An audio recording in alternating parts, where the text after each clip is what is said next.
A gente está falando de perseverança aqui já há seis domingos, esse é o 7º domingo que vamos falar de perseverança.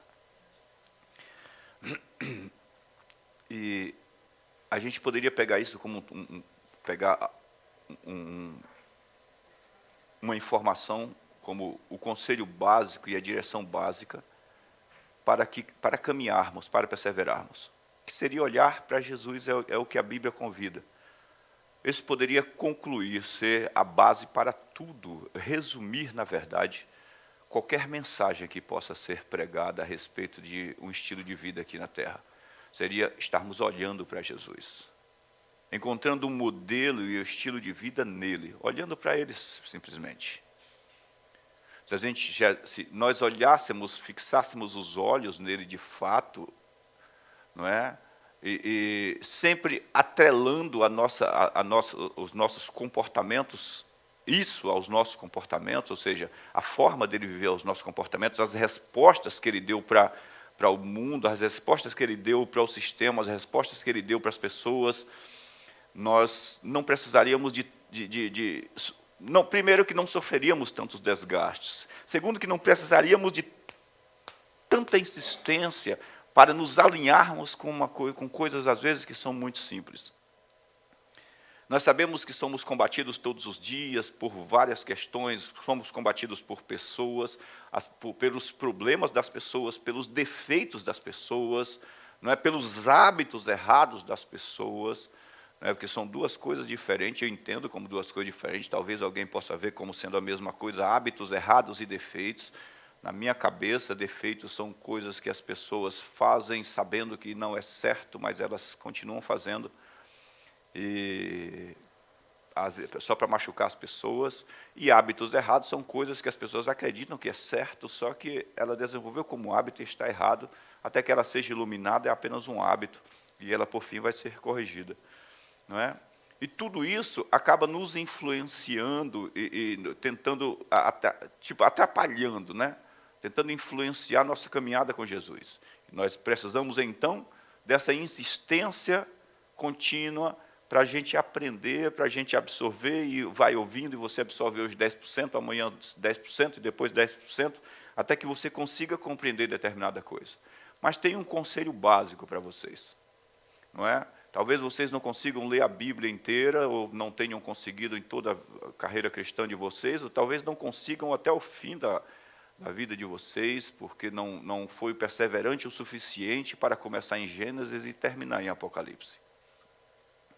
Que para mim seria uma tristeza eu entender que nós temos a Bíblia como nosso manual de vida, de sucesso, e principalmente de relacionamento com o Criador de todas as coisas, e a gente ter uma dificuldade de ler, de pelo menos uma vez na vida cristã, ler ela inteira. Mas tudo bem, isso não vai te levar para o céu e nem te tirar do céu, o fato de ler ela inteira. Só um parêntese aí dentro do nosso comentário. Se você não conseguir fazer isso, que você pelo menos consiga pegar os 4 evangelhos e dar uma lida. Leia os 4 evangelhos, dá uma olhada, reflita sobre a vida de Jesus. Reflita sobre a capacidade que ele teve como sendo Deus, esvaziar-se de si mesmo. Porque uma coisa é alguém estar vivendo entre nós naturalmente e essa pessoa decidir dar a vida por alguém, decidir atravessar na frente da morte para defender alguém que ele ama. Outra coisa é alguém ter uma vida de glória, ser autossuficiente, não precisar da gente, não depender da gente para nada e não precisar da gente para nada. Ele decidir, ele se esvaziar de si mesmo, para se tornar como um de nós, para experimentar a dor, experimentar o sofrimento. Não é? Talvez alguns de nós teríamos a disposição de passar um dia na Cracolândia, acompanhando aquelas pessoas. Ou quem sabe, alguém, pelo seu muito vigor, passar lá 3 dias, caminhando para lá e para cá e dormindo sentado na porta de de uma quitanda, de uma loja quando fecha, ou dormindo na Praça Princesa Isabel debaixo de uma trave coberta com saco de lixo. Talvez, quem sabe, alguém pelo seu muito zelo religioso faça isso. Mas a Bíblia diz que ele se esvaziou e viveu entre nós, nasceu pela porta, porque a Bíblia diz que ele veio pela porta, passou o melhor da sua juventude aqui, como escravo de um corpo físico, porque ele nos amava. Não há uma única menção de Jesus pensando em desistir de chegar até o final, exceto quando foi dito, estava escrito que ele se separaria do Pai por causa do nosso pecado.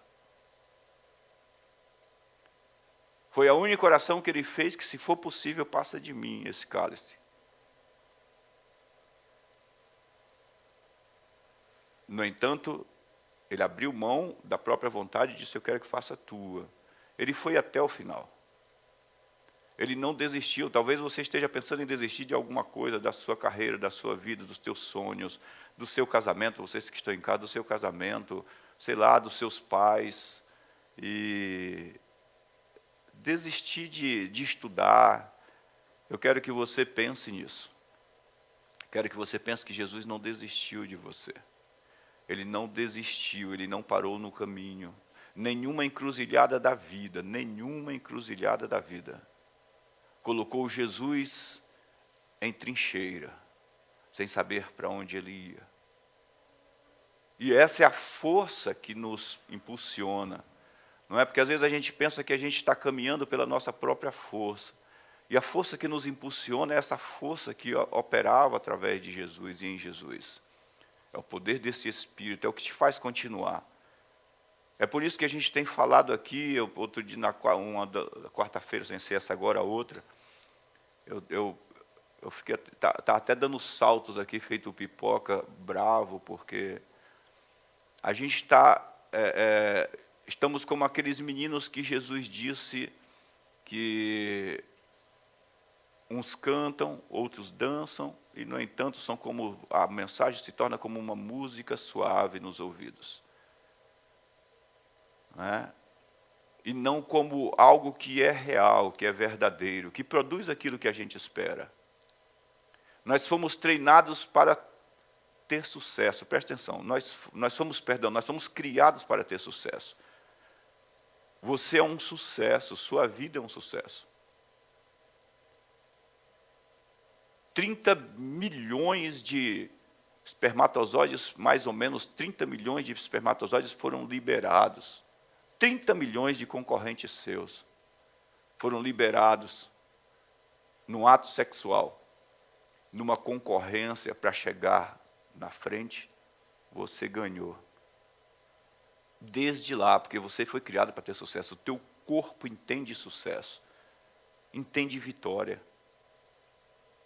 Então, a nossa mente ela é trabalhada em busca de vitória, para desenvolver essa vitória. No entanto, Jesus regride por nós. Ele abre mão da vitória que ele já havia conquistado. E ele desce em nosso lugar. E retoma do zero para nos colocar nessa posição, nesse caminho de vitória. Não é? Então, refaça aí as tuas bases nele, a tua plataforma de crença, dê uma reorganizada, não é? Retome de novo os valores reais, família, a tua saúde, retome os valores verdadeiros, as pessoas que estão em volta de você, o sol que Deus dá, a chuva que Ele dá, passe a agradecer por isso. Passe a agradecer por isso. De repente você está reclamando pelo sol, e tem alguém vivendo num porão que não tem a chance de vê-lo, orando para que a temperatura que bate lá em cima chegue um pouco lá no porão. De repente você está reclamando da chuva e tem milhares de pessoas que estão precisando que a terra seja regada para que ela produza alguma coisa e eles tenham daqui a 3 ou 4 meses alguma coisa para comer. Reclamem menos, murmurem menos, questionem menos e agradeçam mais. Esse é o Espírito suficiente que foi colocado dentro de cada um de nós, ele nos faz perseverar. Sabe, quanto mais você se atrela a embaraços, a problemas, menos você tem força para continuar. Jesus disse, cara, se você tiver dificuldade para continuar, ou seja, cansado e sobrecarregado não continua, para. Se vocês estiverem cansados e sobrecarregados, venham a mim. Venham para mim, eu vou te dar descanso. Mas não é para você parar. Porque ele tira, ele toma para ele o teu fardo, ele diz, o meu jugo é suave, o meu fardo é leve. Significa que é para você continuar. Andem comigo, aprendam de mim, que eu sou manso e humilde de coração. Essa importância da gente saber, gente, para onde a gente vai. Sabe o que a gente quer de verdade, o que você espera de verdade. É preciso que você pare. De repente você vem num embalo tão grande que você vem aqui, senta aqui no banco da igreja, ou você senta na tua igreja, e você foi tão focado em querer que Deus dê uma resposta para você, sei lá, eu preciso de uma resposta do emprego, eu preciso de uma resposta da minha unha que quebrou, eu preciso de uma resposta do meu noivo, do meu namorado, e você esquece da coisa mais importante, que é você. É a tua própria vida. Se você não for uma bênção com você mesmo, você não tem como você ser uma bênção com as pessoas em volta.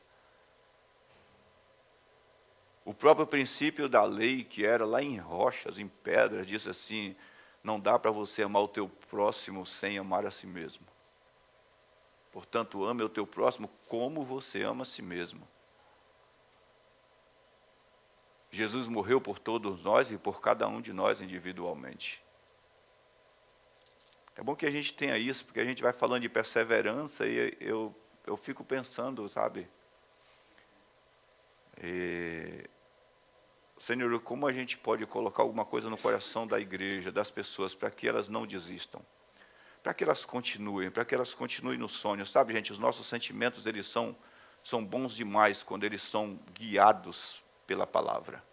Mas eles são traiçoeiros quando eles são movidos pela parte de fora, quando eles são movidos pelas coisas que você está vendo, quando eles são movidos até mesmo pelas suas próprias expectativas externas, eles podem ser uma faca, te cortando te furando todos os dias, te impedindo de avançar, porque às vezes você ama uma pessoa aqui, e na mesma hora, porque ela te machucou, porque ela não alcançou a tua expectativa, porque ela não alcançou aquilo que você tinha em mente, todo aquele castelinho que você criou, você simplesmente resiste àquela pessoa que você ama, porque o teu sentimento naquele momento, e aí depois você vai sofrer.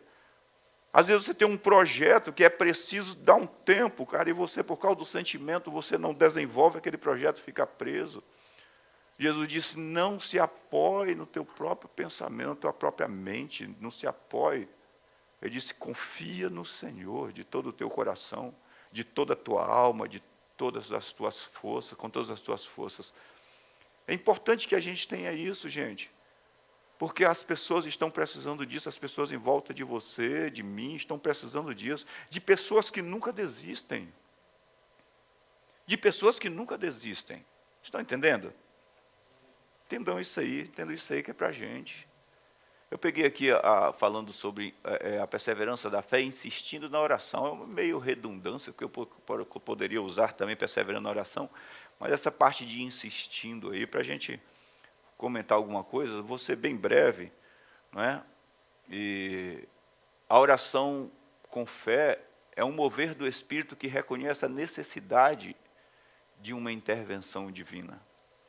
Porque eu vou até explicar a frase, talvez eu não consiga nem passar muito para frente aí, deve ter uns 20 slides aí, sei lá, ou 25. Porque quando nós falamos que andamos por fé, nós atribuímos todo um conjunto de acontecimentos, de coisas que aconteceram com a gente, a Deus, né? Paulo fala aos Efésios assim, ele diz, olha, pela graça vocês são salvos, por meio da fé. E ele disse, isso não vem de vocês, isso é um dom de Deus, isso é um presente de Deus. Tanto a ação de Deus mover-se para nos salvar, quanto ter a própria fé é uma ação do próprio Deus. A fé como eu posso dizer, esse mover de Deus, esse Espírito, essa manifestação do Espírito de Deus em nosso espírito para que a gente mantenha um relacionamento com Ele. Portanto, quando eu faço uma oração pela fé, significa que houve um mover pela fé. Não é uma oração, sei lá, só para envolver, não é uma oração mecânica, mas uma oração que é movida pela busca de um relacionamento com Deus. Eu falei aqui num desses dias aí, né, que o que Tiago diz, tem alguém aflito, ore. A palavra ore lá é troque ideias, troque pensamentos com Deus. Num relacionamento com alguém que é suficiente, com alguém que tem tudo, com alguém que tem a boa direção, com alguém que te ilumina, com alguém que te abençoa, com alguém que te ama. Quando você se aproxima dessa pessoa, essa pessoa te levanta. Então, quer dizer, por que eu oro? Eu oro para ter resultados, para absorver, receber coisas? Não. Eu oro para absorver essa suficiência dele e ter a boa direção. Grande parte das nossas orações não estão focadas ou ligadas em a busca de um milagre. Grande parte, 90% das orações que nós fazemos, não estamos pedindo um milagre a Deus. Não é a necessidade de um milagre. Que o médico diz que acabou, vai morrer. Aí você encontra dentro da Bíblia quantos milagres Jesus realizou, quantas curas e quantas coisas, mas quantos milagres, podemos dizer assim, no sentido de que estava desenganado pelo médico? 10%, 5% de todo o ministério dele. Ressuscitou ou curou o leproso, que poderia ser curado sem a intervenção de Deus. O cara ficava lá de fora, tinha gente que era curado. A gente ali coloca-se como um milagre. Coloca-se como um milagre, porque ele fez na hora, bate pronto. E claro, é um milagre. O cara não tomou remédio nem nada. Mas eu falo nesse sentido de uma intervenção que não tem mais jeito, e grandes partes das nossas orações, às vezes a gente ora para se abrir uma porta de emprego, a gente ora para, sei lá, para fulano mudar, a gente ora para viajar, a gente ora para comer, a gente ora para isso e ora para aquilo. E a grande realidade é que quando pegamos tudo isso, quando ajuntamos tudo isso, nós descobrimos que as nossas orações não estão focadas em manter um relacionamento com Deus. Elas acabam sendo focadas em nossas necessidades. Em ter alguma coisa, em alcançar alguma coisa, em, sei lá, em se livrar de alguma coisa. Não é? Então a oração da fé, ela parte do relacionamento, de uma ação do Espírito de fé que está dentro de nós, que entende que precisa de uma intervenção divina. Aí eu sou suprido, essa suficiência dele acontece dentro de mim, e eu sou iluminado para seguir, para avançar. Às vezes você está orando por um novo emprego, que você não está feliz com aquele, e quando você se relaciona com Deus, Ele te mostra que aquele é o lugar que você deve estar. Às vezes você está orando para Deus, Senhor, eu acho que eu casei errado, esse é o marido errado, ou essa é a esposa errada. E quando você ora a Ele, Deus te mostra, cara, Ele te ilumina, que é você que precisa mudar. E aí eu, nossa, que benção, obrigado, Pai. Porque a oração é um ato de relacionamento. É um relacionamento que se desenvolve com Deus. A oração gerada pela fé se baseia no conhecimento da vontade de Deus e de suas promessas para a igreja. Presta atenção, promessas para a igreja. Quando o Tiago fala lá no capítulo 4, que vocês oram e não recebem, porque oram mal, há uma guerra nos vossos membros que combate um com o outro, então oram baseado em suas vaidades.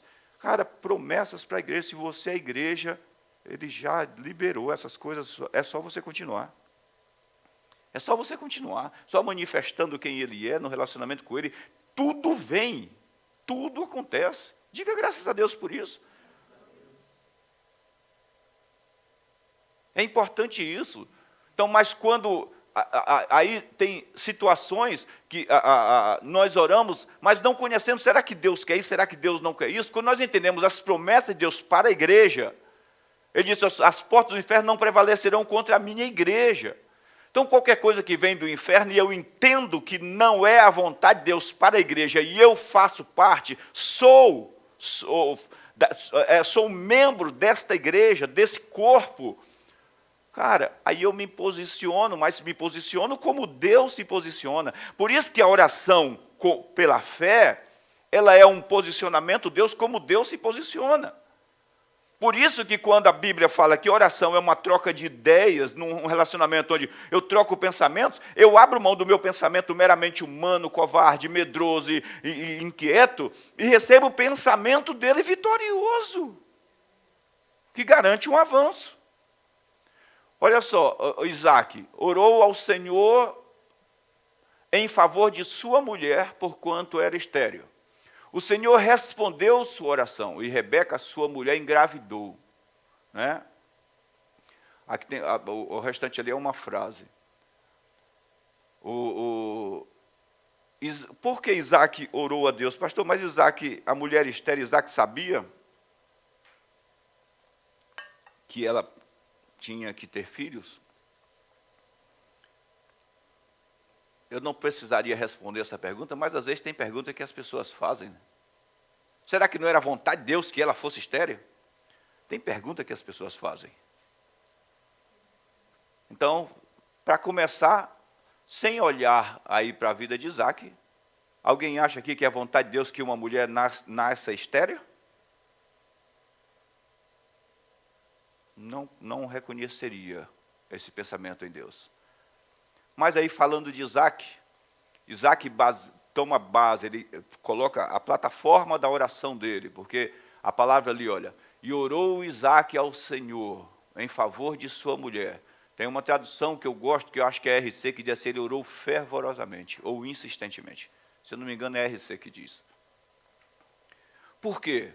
Quando Deus, lá no capítulo acho que 20 ou 21, quando Abraão vai sacrificar Isaac, lá em cima, eu vou ler com vocês, capítulo 20 ou 21, não tem aí no esboço, mas eu já entrei por um caminho mais...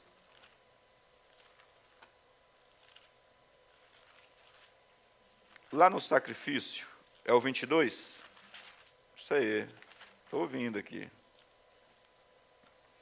Capítulo 22, onde Deus prova a Abraão. Abre a tua Bíblia aí.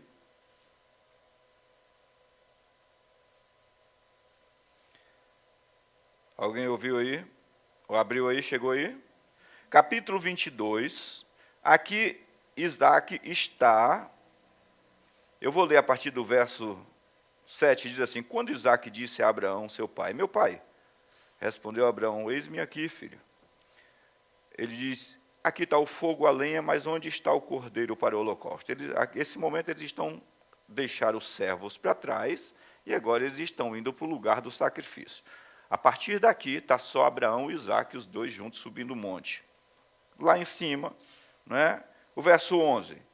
Não, o verso 10. E estendendo a mão, tomou o cutelo para imolar o filho. Ele já colocou o filho, já preparou todo o altar, e agora ele vai sacrificar o filho. Verso 11 diz que do céu um anjo bradou, disse Abraão, e ele respondeu, eis-me aqui. Não estendas a tua mão sobre o rapaz, não lhe faças, e nada lhe faças, pois eu sei que você teme a Deus quando não me negaste o teu único filho. Aí, vamos lá agora. Eu só quero trazer aqui para vocês entenderem que Isaac está em todo o tempo com Abraão, né, os dois juntos. O verso número 16 a seguir diz assim, e disse, jurei por mim mesmo, diz o Senhor, porquanto fizeste isso e não me negaste o teu único filho, que deveras te abençoarei e certamente multiplicarei a tua descendência como as estrelas dos céus e como a areia na praia do mar. Tua descendência possuirá a cidade dos seus inimigos. Presta atenção que aqui é uma conversa que o anjo continua tendo com Abraão, enquanto Isaac está do lado. Isaac está ali só conectado. Ouvindo todo esse bate-papo, cara, sua descendência vai se multiplicar e se multiplicar. Então ele sabia que, ao orar pela esposa dele, Deus liberaria o ventre dela. Ele não simplesmente fez uma oração, casei e vou fazer uma oração, não. Porque a oração, ela conectada com a vontade de Deus, não é um desperdício de tempo.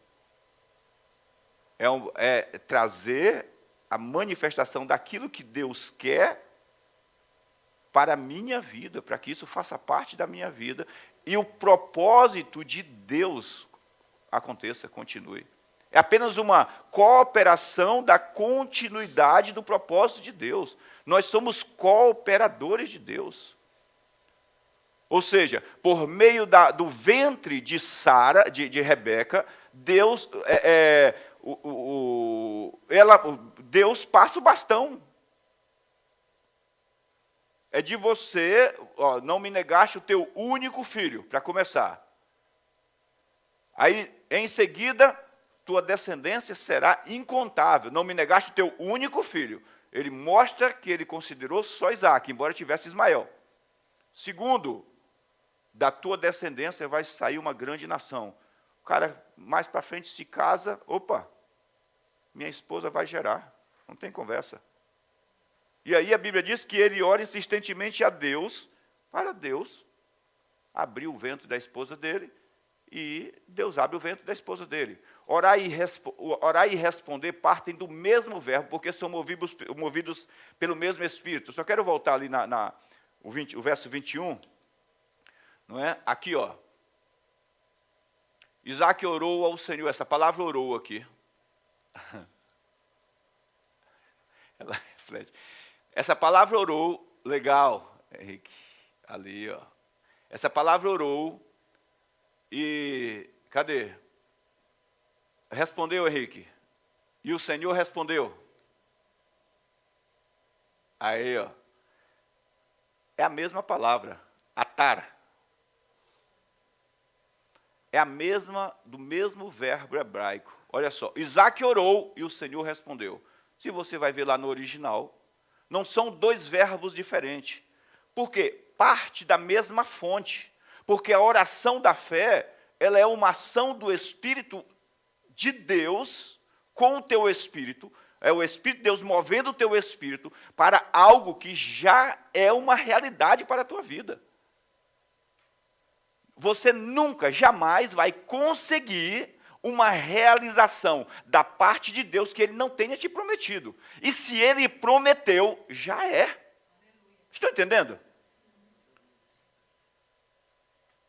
Então eu sou apenas um cooperador dele, eu sou o cara que já está na pista e ele já vem correndo de lá para cá. O meu trabalho é só estar com a mão preparada para receber o bastão e marchando. E eu recebo o bastão, mas já tem alguém na frente preparado.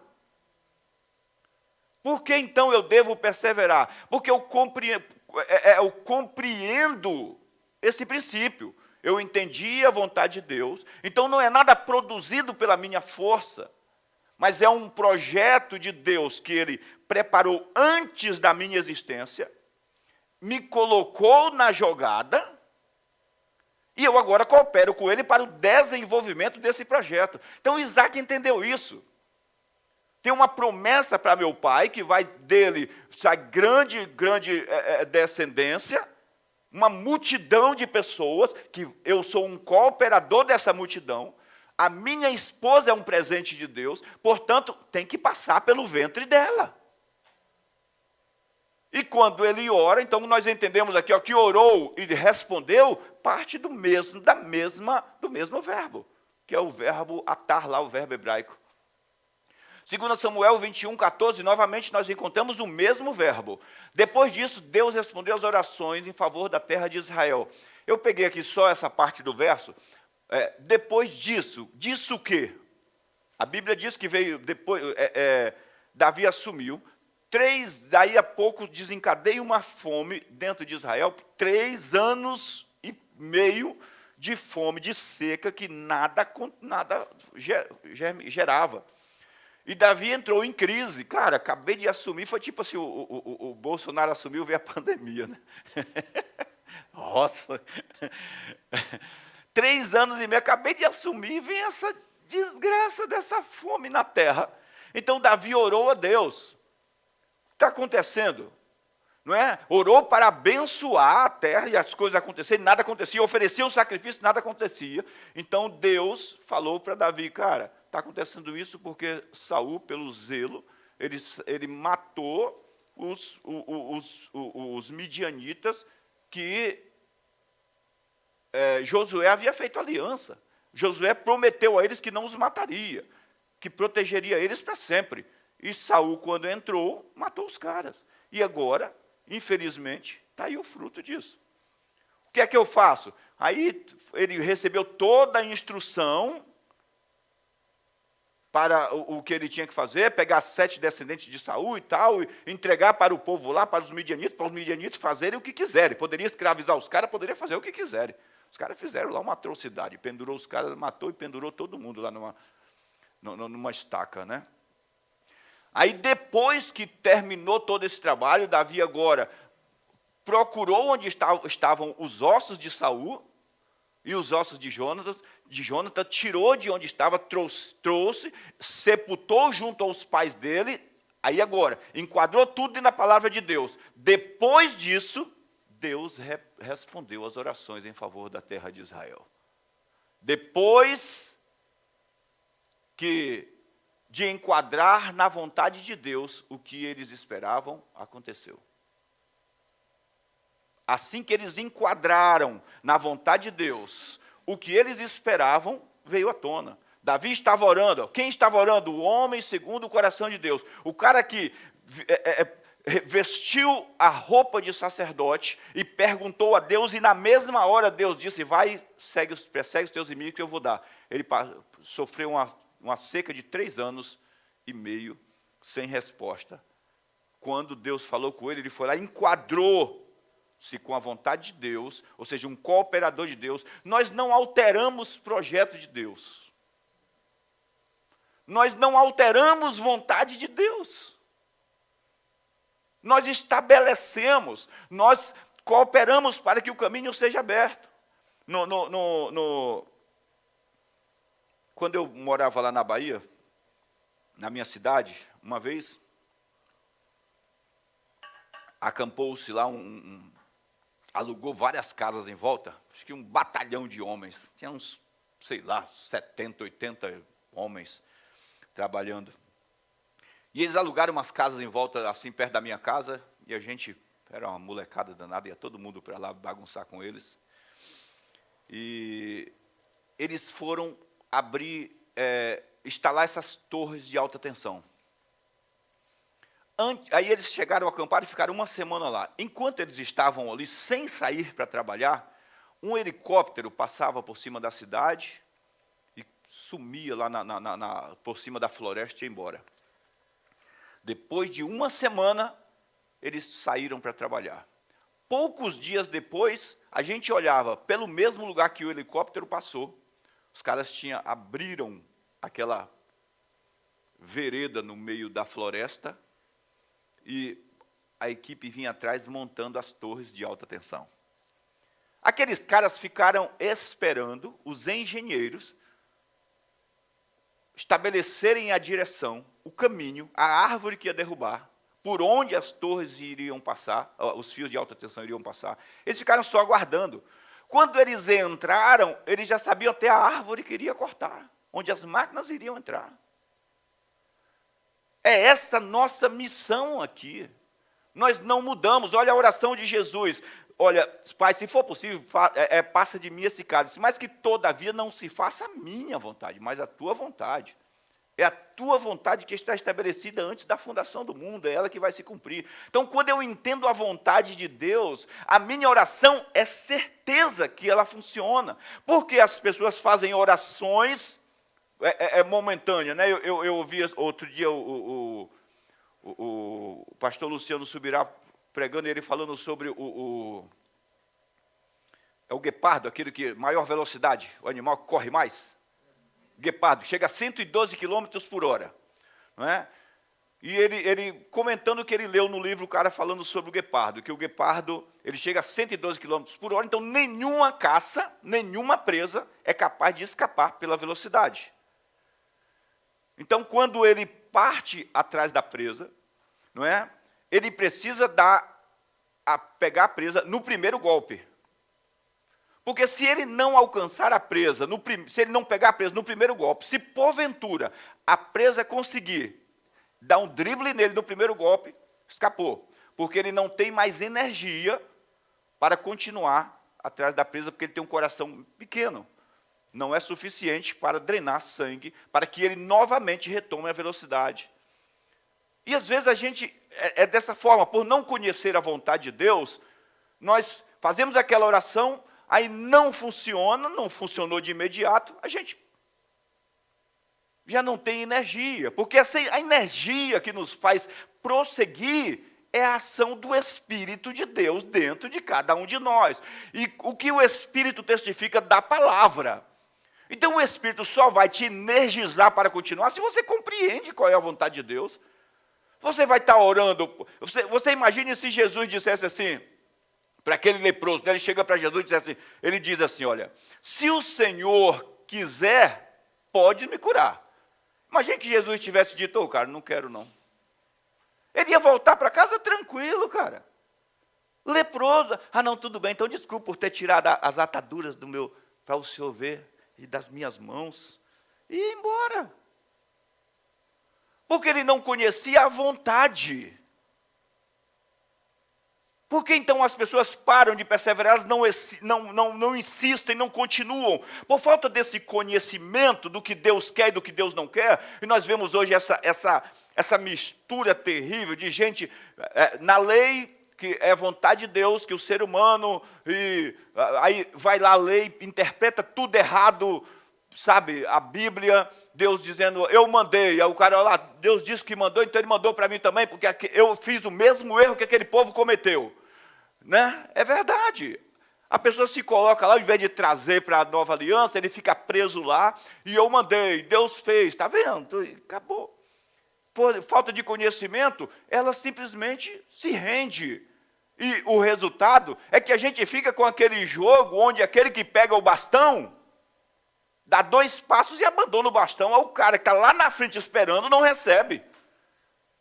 E é o que a nossa geração está produzindo, uma igreja fraca, um povo que não persevera, um povo que não insiste, um povo que não vê acontecer. Não vê acontecer, desistem fácil, não é?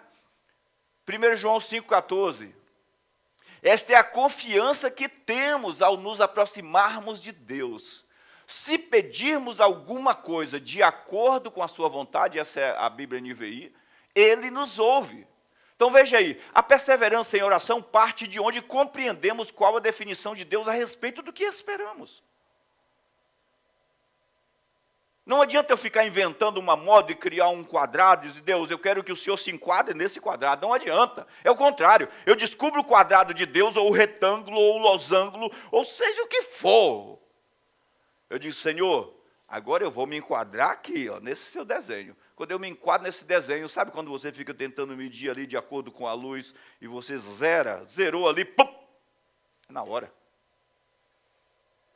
Na hora.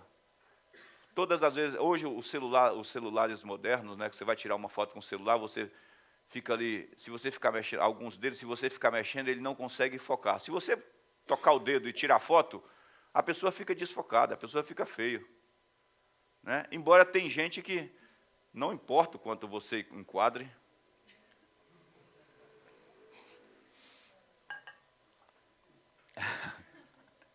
mas, e ela vai sempre dizer que o celular está desfocado, né?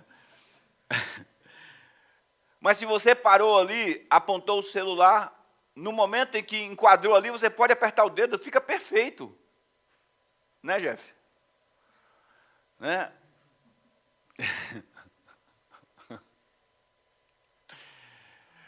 Lucas 18:1, presta atenção. Então Jesus contou aos seus discípulos uma parábola para mostrar-lhes que eles deviam orar sempre e nunca desanimar. Orar sempre e nunca desanimar. Então, quer dizer, o texto aqui, Jesus vai falar perseverança e oração. Aquela viúva que ia na casa do juiz, né? Em certa cidade havia um juiz que não temia a Deus e nem se importava com os homens.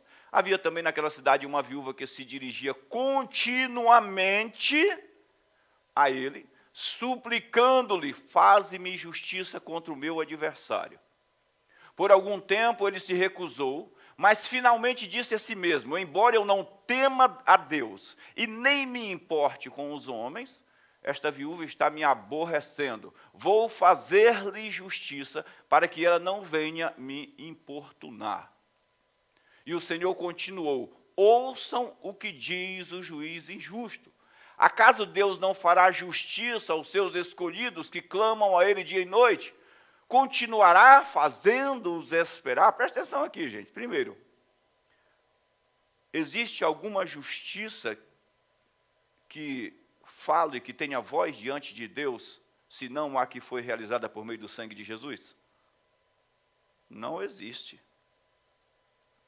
Nenhuma outra justiça humana, nada que alguém pensa que mereça por tempo de trabalho, por tempo de igreja, por tempo sei lá, por tempo de vida, por experiência, por seja lá o que for, nenhuma dessas justiças tem qualquer voz diante de Deus. A única justiça que tem a voz diante de Deus, ative o sangue de Jesus. É por Ele. Se não for por Ele, esquece. Não vai funcionar, não é?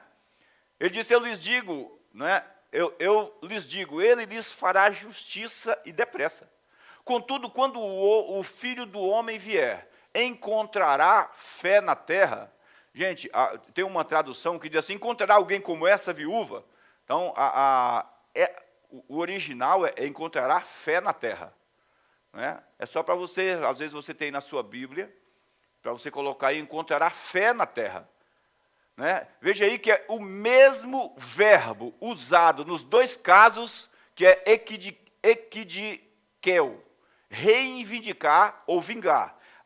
O mesmo verbo usado no caso da mulher, perdão, aqui, deixa eu voltar aqui.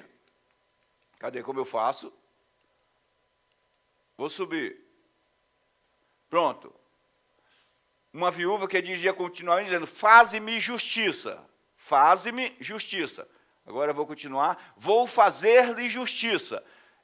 Partem do mesmo verbo aí, que é, meu Deus, isso aí. O mesmo verbo usado nos dois casos, reivindicar e vingar. Ou seja, porque parte da mesma fonte. Primeiro, reivindicar, ela reivindica o que lhe é de direito. Só que quem pode, a única pessoa que pode dar para ela o que lhe é de direito é o juiz. Está nas mãos do juiz a liberação. E vingar é o que ele faz em favor dela, porque ela se aproxima dele: faze-me justiça contra o meu adversário. Está em favor dela. Ou seja, eu só tenho de Deus aquilo que por meio de Jesus me foi dado. É por isso que eu preciso conhecê-lo. Conhecer a vontade de Deus, conhecer a Jesus, conhecer o que eu tenho por meio dele.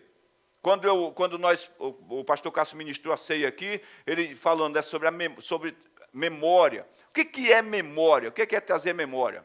É você trazer exatamente aquilo, falar daquela pessoa, trazer aquela pessoa, o que ele fez, o que ele realizou, para teu presente, para o teu momento. Isso é trazer a memória. Não é? A Bíblia fala sobre o sacrifício. Aliás, eu acho que eu até coloquei aqui, deixa eu continuar, porque o meu tempo está acabando, ou quase já acabou, não sei. A sua perseverança e fé precisa ser uma ação contínua, com direção e alvos certos. Estou ouvindo lá, né? Com direção e alvos certos. Quando oramos segundo a vontade de Deus, liberamos um comando que imediatamente repercute no céu. Imediatamente. Não é uma coisa de que alguém diz assim: pastor, eu estou orando há 15 anos e Deus não responde. Pelo amor de Deus, para. Então, reorganiza isso para, ainda que passe os próximos 15 anos, a tua oração seja motivada por uma real base espiritual. Porque de repente está orando para ter asas, não vai ter, vai morrer. Ainda vai descobrir que depois de morto ainda não tem asas. Pensa que coisa. Essa é uma frustração desgraçada, né? Para um pouquinho, reorganiza isso. Porque, de repente, às vezes a pessoa está orando, é tipo assim, uma pessoa que está orando para comprar um carro e não tem carta. E aí, de tanto ela criar na cabeça que eu quero um carro, quero um carro, quero um carro, ela vai lá e compra o carro e diz, Deus me deu. E aí começa a andar com o carro. Deus me deu, ele vai fazer com que todos os guardas de trânsito fiquem cegos para eu passar. Que a bênção é dele.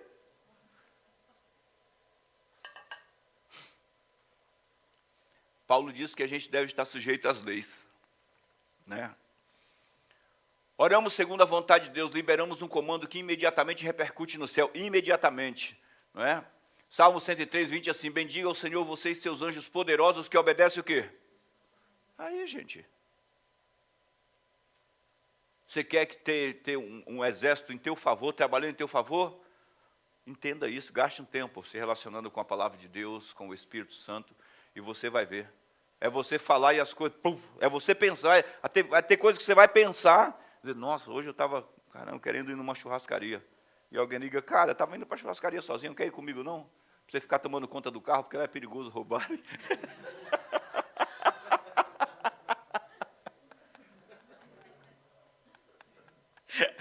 Você não falou que queria comer carne, queria só ir na churrascaria. Tem que falar certo.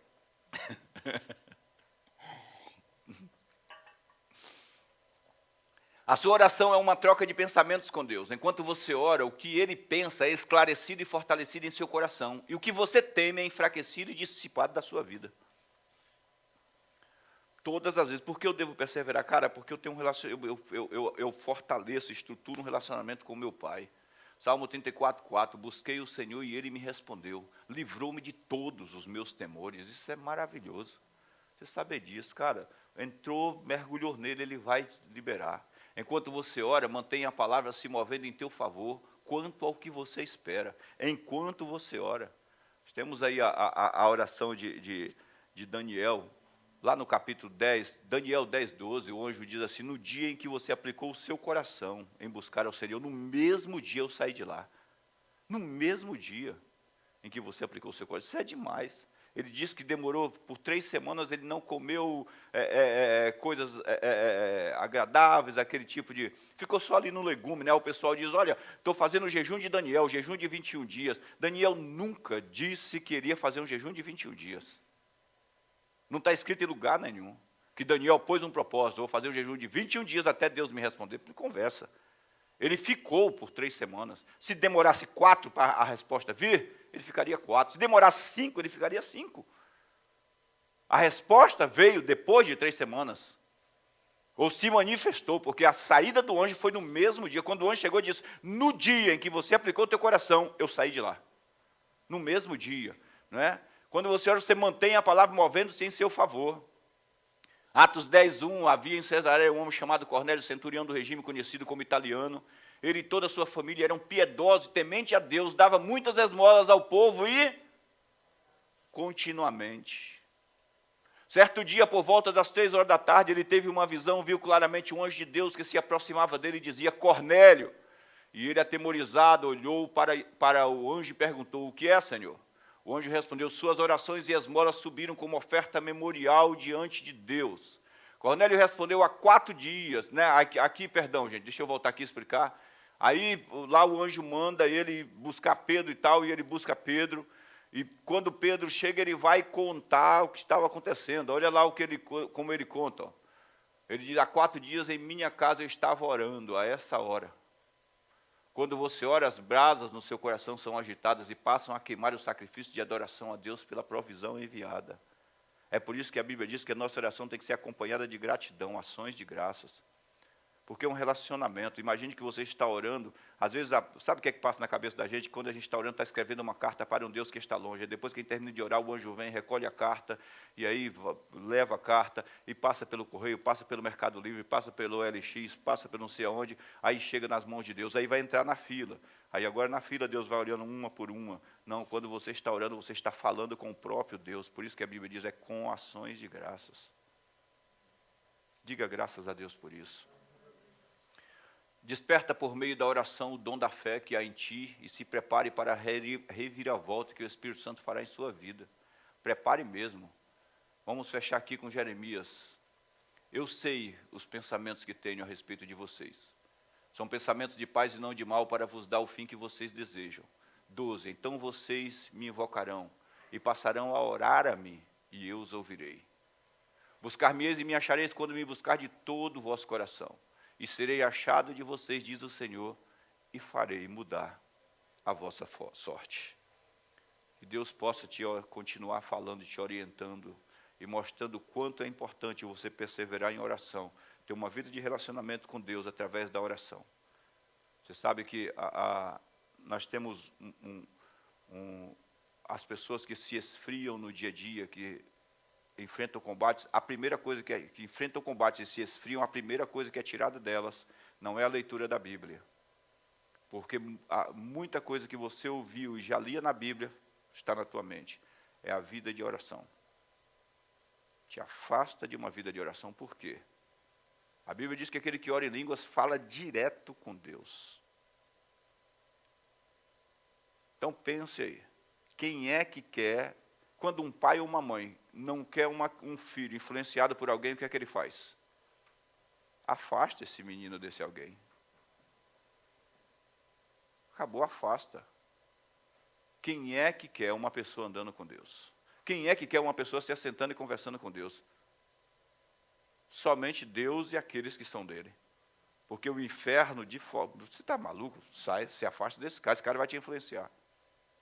É por isso que a primeira coisa roubada no meio de um combate é a tua vida de oração. Porque é onde você vai trocar ideias, pensamentos com Deus. Seus pensamentos de medo, de temor, serão substituídos pelos pensamentos de vitória dele. Você entende por que você veio, por que você está aqui, quem está com você. Você entende, você anda sobre as dificuldades. Amém? Vamos nos colocar de pé?